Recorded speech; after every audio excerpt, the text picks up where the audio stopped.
Bab 1650. Di bawah pedang. Saat ini, Mileye agak bingung. Dia bepergian melalui ruang angkasa dengan kecepatan yang mengerikan. Kecepatannya sangat cepat, bahkan tubuh dimensionalnya sedikit tak tertahankan. Pada saat itu, lelaki tua di sampingnya tiba-tiba berhenti. Pria tua itu berbalik, dan seberkas pedang energi datang ke udara. Pedang energi yang familiar. Saat melihat energi pedang, mata orang tua itu berkilat energi jahat. Dia maju selangkah dan menunjuk ke depan. Di atas ujung jari, pusaran aneh tiba-tiba muncul. Dengan munculnya pusaran ini, ruang hampa di sekitarnya langsung memadat. Tidak hanya ruang hampa, tetapi juga dimensi waktu. Energi pedang. Bang! Pusaran hitam langsung pecah, dan ruang hampa sekitarnya juga seketika pecah dan musnah. Orang tua itu mundur dengan keras secara berurutan, dan retret ini berjarak lebih dari 100.000 kaki. Namun saat lelaki tua itu berhenti, energi pedang itu masih ada. Pria tua itu terkejut dan lengannya melesat ke depan. Bang! Tubuh lelaki tua itu bergetar hebat, lalu seketika menjadi alam ilusi. Pria tua itu buru-buru melihat ke kejauhan dan berkata dengan suara bergetar, "Teman-teman Tao, tolong berbelas kasih." Pada saat ini, pedang energi tiba-tiba mengeluarkan suara pedang Tao. Ci! Pedang energi dipotong langsung dari kepala lelaki tua itu. Bang! Mata lelaki tua itu terbuka lebar dan seluruh tubuhnya bergetar hebat. Kali ini, muncul segerombolan pria berbaju biru. Pria tua itu menatap pria berbaju biru, dan matanya penuh dengan ketidakpercayaan. "Kamu?" Pria berbaju biru tersenyum, "Aku memberimu kesempatan." Orang tua itu tiba-tiba menjabat tangan kanannya dan menghilang. Setelah melihat adegan ini, wajah Livi tenggelam. Dia ingin membalikkan waktu. Pria berbaju biru itu tersenyum, "Jangan khawatir." Suara itu jatuh, dan dia menunjuk. Ci! Retakan sepanjang 10.000 tiba-tiba muncul di ruang hampa. Ah! Ceritan melengking tiba-tiba terdengar dari celah itu, dan kemudian darah yang tak terhitung jumlahnya keluar dari celah itu. Mati! Livi menatap pria berbaju biru dalam-dalam dan sangat terkejut. Pria ini, dengan satu pedang, telah membunuh dimensi waktu. Ini bukan hal yang paling menakutkan. Hal yang paling menakutkan adalah dia memotongnya dengan mudah. Pria berbaju biru memandang Mileye dan tersenyum. Apakah ada banyak keraguan? Mileye mengangguk. Saat ini, dia tidak bisa tenang untuk waktu yang lama. Pria berbaju biru itu tersenyum dan berkata, "Tanya. Aku tahu, aku akan menjawab, tapi aku tidak menjamin kamu bisa mengerti." Mileye berkata dengan suara berat, "Apa itu tubuh Taoisme yang baru saja dia katakan?" Pria berbaju biru berkata, "Konstitusi yang sangat istimewa, kamu memilikinya sejak kamu lahir. Namun, punggungnya disegel oleh Destiny." Mileye ragu, apakah itu disegel? Pria berbaju biru itu mengangguk, dan senyuman di wajahnya berangsur-angsur menghilang. "Jika tidak menyegelnya, kamu akan lebih sengsara." Mileye sedikit penasaran, "Apa yang kamu katakan?" Pria berbaju biru berkata dengan lembut, "Tubuh Taoisme, juga dikenal sebagai tubuh kebenaran agung. Aku tidak dapat menjelaskan esensi dari konstitusi ini kepadamu dengan jelas. Kamu hanya perlu mengetahui Daoyi adalah tubuh kebenaran agung, yang mengandung sumber energi kebenaran agung, dan sumber energi kebenaran agung sekarang pergi di dunia ini. Dunia ini bahkan tidak memiliki dimensi dunia asing. Ketika alien datang ke alam semesta ini, mereka tidak ingin menelan alam semesta ini, tetapi untuk mendapatkan kebenaran agung, Dewa Ye adalah sumber energi. Sekarang sama. Saat ini, Livi tiba-tiba berbisik, "Begitu." Mileye memandang Livi dan berkata, tahukah kamu asal-muasal kebenaran agung? Livy mengangguk. Tuan menyebutkannya, tapi dia tidak mengatakan lebih banyak. Mileye sedikit penasaran, apa gunanya sumber energi kebenaran agung?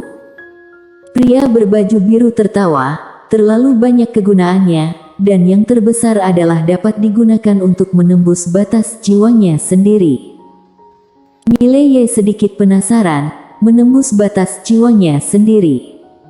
Pria berbaju biru tertawa dan berkata, alam fana adalah tubuh dari daging, dan pencapaian dewa adalah jiwa.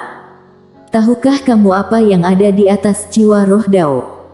Mileye menggelengkan kepalanya. Pria berbaju biru menunjuk ke kepalanya, itu adalah kesadaran. Di atas jiwa adalah kesadaran. Alam dewa adalah batas jiwa, dan di atas alam dewa adalah alam konsepsi.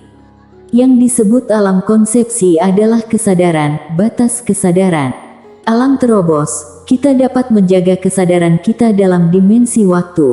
Dalam hal ini, waktu tidak hilang, dan dia hampir abadi, sehingga mencapai apa yang disebut kehidupan abadi. Karena meskipun tubuh hancur dan jiwanya hancur, kesadarannya masih ada dan dia masih hidup. Orang tua tadi adalah alam konsepsi. Dia hampir bisa mencapai alam konsepsi yang sebenarnya, dan titik lemahnya adalah sumber kebenaran agung. Mileye tiba-tiba menatap Livy dan berkata, Livy, apakah kamu sudah sampai di alam konsepsi? Livy menggelengkan kepalanya. Mileye bertanya, penghancuran dewa. Livy mengangguk.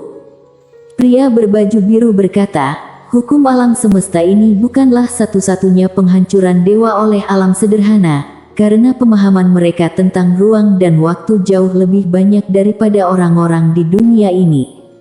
Ketika alamnya sama, itu tergantung pada siapa yang lebih kuat dalam kekuatan tempur, dan kekuatan tempur seseorang itu tergantung pada pemahaman dan penerapan ruang hampa dan waktu. Orang-orang dari dimensi yang berbeda lebih kuat dari alam semesta dalam penggunaan waktu. Mileye menatap pria berbaju biru dan bertanya, ayah, apa tingkatan alammu? Livy pun menatap pria berbaju biru dan penuh rasa ingin tahu. Bagaimana keadaan ketiga pedang ini? Pria berbaju biru tertawa dan berkata, aku tidak punya tingkatan alam. Mileye mengerutkan kening, tingkatan alam. Pria berbaju biru mengangguk, aku berlatih pedang, aku tidak berlatih tingkatan alam. Mileye berkedip, apa maksudmu? Pria berbaju biru tersenyum dan berkata, kamu bisa mengerti bahwa aku adalah pedang kultivator, dan hanya pedang kultivator. Mileye berkata dengan suara yang dalam, hanya berlatih pedang. Pria berbaju biru mengangguk, ya. Mileye diam. Mengerti. Ayahnya hanya mengolah pedang. Selama pedang cukup kuat, setiap ruang hampa dan waktu adalah awan yang mengambang. Oleh karena itu, tidak dapat mengukur ayahmu dengan tingkatan alam. Karena dia sama sekali tidak berlatih alam. Seolah memikirkan sesuatu, Mileye bertanya lagi, baru saja orang tua itu berkata bahwa aku memiliki 4 jenis Taoisme. Apa artinya? Pria berbaju biru berkata, ada 4 tubuh Tao padamu. Yang pertama adalah tubuh Tian Dao, yang merupakan bawaan dan dipersembahkan oleh Dewa Ye. Karena setelah reinkarnasinya, tubuh Tao ini juga bereinkarnasi. Tubuh Tao adalah bukan tubuh fisik, tapi jiwa dan kesadaran. Selama jiwa dan kesadaranmu tidak terpisah, tubuh Taoismemu akan selalu ada. Yang kedua adalah pedang Tao, tubuh Taoisme. Ini yang kubawa untukmu. Mileye berkedip, kamu. Pria berbaju biru itu mengangguk, seharusnya aku terlalu kebal. Oleh karena itu, anakku juga terlahir luar biasa, haha. Mileye. Yana menatap pria berbaju biru dan melengkungkan mulutnya. Pria berbaju biru melanjutkan, jenis ketiga adalah tubuh Taoisme, yang dibawakan oleh aturan hukum reinkarnasi. Nyatanya, tubuh Taoisme sedikit menarik. Gadis kecil yang membuatnya melindungi Dewa Ye, yang dapat mencegah orang lain mengambilnya, dan juga dapat menghilangkan semua sebab dan akibat dari kelahiran kembali. Tapi sayangnya, dia bertemu Destiny, jika tidak, kamu mungkin bukan kamu sekarang. Ditumpas dulu, yang terakhir adalah tubuh Taoisme. Mileye sedikit penasaran, tubuh Taoisme. Pria berbaju biru mengangguk, ini yang paling misterius dan aneh. Bahkan Destiny dan aku tidak bisa mengerti ini. Saat dia mengatakan itu, dia berhenti, dan kemudian berkata, sebenarnya, anak kecil, apakah kamu tahu bahwa bahkan jika itu adalah aku dan langit, hidup tidak bisa merasakan lintasan takdir masa depanmu? Mileye sedikit mengernyit, apa maksudmu? Pria berbaju biru berkata dengan lembut, takdirmu sangat istimewa, bahkan lebih istimewa dari milikku dan takdir, dan inilah yang lebih dikhawatirkan oleh takdir dan aku. Apakah kamu tahu mengapa kami menginginkanmu? Apakah kamu ingin menjadi lebih kuat? Karena hanya kekuatan yang kuatlah yang benar-benar dapat mengendalikan takdirmu sendiri.